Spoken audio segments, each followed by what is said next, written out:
The Walking Dead. I'm a psychiatric nurse, and early in my career, I worked at a residential mental health facility.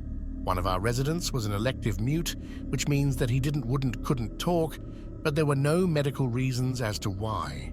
He had spoken earlier in his life, and in fact seemed quite normal back then, with the exception of being close to 7 feet tall. He'd been raised in the Deep South and joined the military when he was 19, but one night, he vanished. He was declared AWOL, and eventually he was declared missing and dead. 10 years later, a 7-foot-tall man walked into a VA hospital emergency room in my part of the Midwest and said to the receptionist, "My name is Marion Duchenne, not the real name, and I've been dead for 10 years." Those were the last words he ever spoke.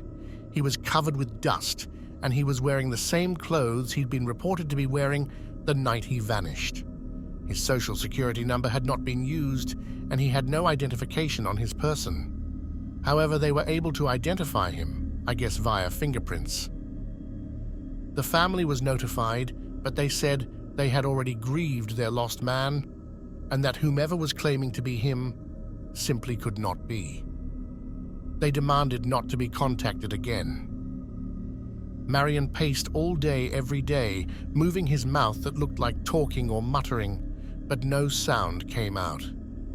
He had an unnerving habit of throwing his head back with his mouth wide open as if he were laughing heartily, but not even a breath could be heard.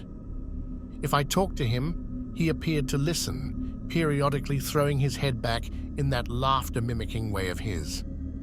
Various medications were tried, but they did not affect him either positively or negatively.